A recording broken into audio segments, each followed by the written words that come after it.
shaping as the two sides most likely to contest third place this season, and the club's meeting at Tynecastle on Saturday as two of the SPL's form sides.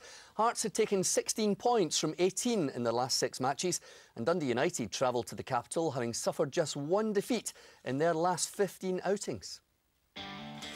Lee Wallace back from suspension in a loose 4-5-1 for Hearts, with Karapiris and Palazuelos the deeper sitting midfielders, and Kingston, Aguar and Driver getting forward.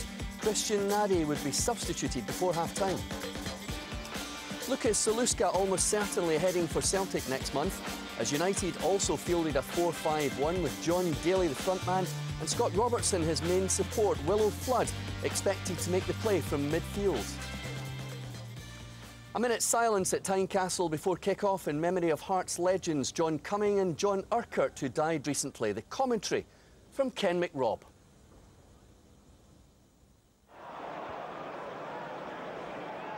Nadi claims for a push by Gary Kenneth. Play on, says the referee. Well, the home fans not happy with that. Dixon, taken out by Nadi. It's going to be a yellow card this time.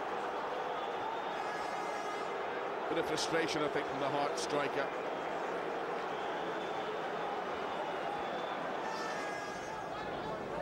Flood. Challenged and beaten by Palazuelos. Hearts of men moving forward. Ruben Palazuelos knocks it out to Kingston. Aguiar goes wide. Kingston into the middle! And Abua can't make contact with it.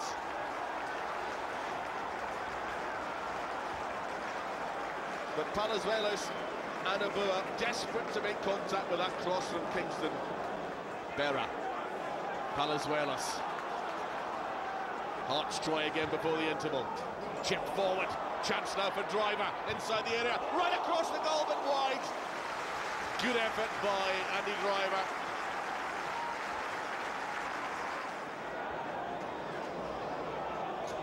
Flood's there for United. Inside to Gomez. Loses out to Driver. Andrew Driver heads towards the penalty box. Still Driver with a shot and a save. That's as close, possibly, as Hearts have come. But Zaluska was there to deny them. Dixon's played it on to Driver. Andrew Driver. He's got Willow Flood in front of him. Still Driver onto his right foot. Can he finish? No, he can't. It's straight to the keeper. And Zaluska says thank you very much. Grabs it in the second attempt. Great opportunity, possibly on the wrong foot of Driver.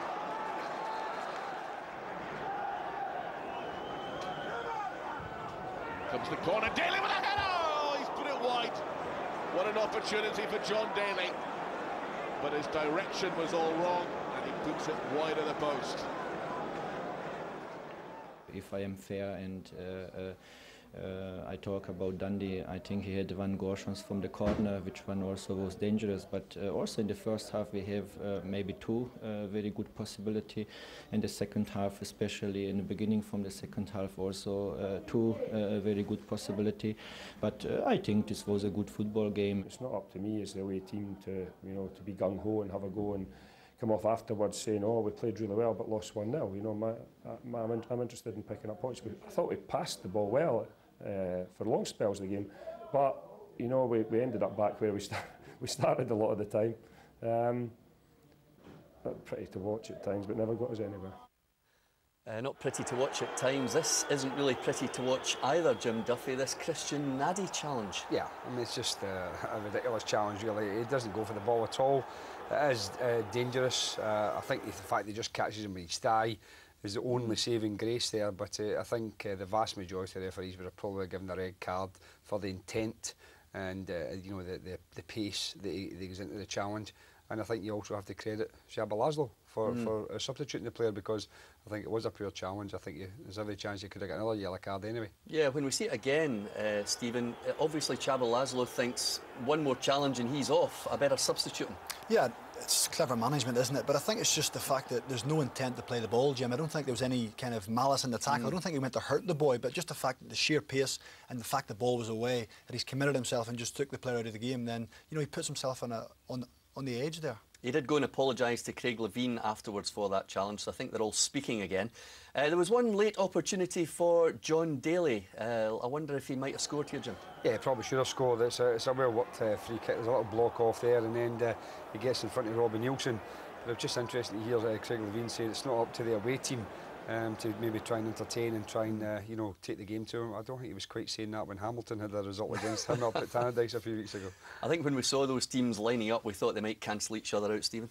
Yeah, well, like you said in the piece before, they both went 4-5-1. You know, they're both going to pack the midfield. They're going to make sure they're solid. They're not going to concede anything.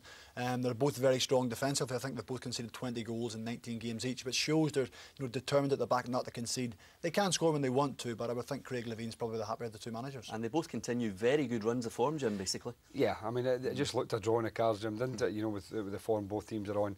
But yeah, I agree with Stephen. I think Craig will be delighted going down there, clean sheet 0-0. And Jab will be a little bit disappointed he didn't add his points tally. OK, guys, when we come back after those 6 weekend matches, Celtic, well, they head into the Old Firm game with a 4 points advantage over Rangers, with Dundee United still ahead of Hearts on goal difference, although Hearts have their game in hand at Motherwell on January 7th. St Mirren now within a point of Kilmarnock's total at the top of the bottom 6, and 4 clubs now on 17 at the bottom: Falkirk, Motherwell, Inverness and Hamilton.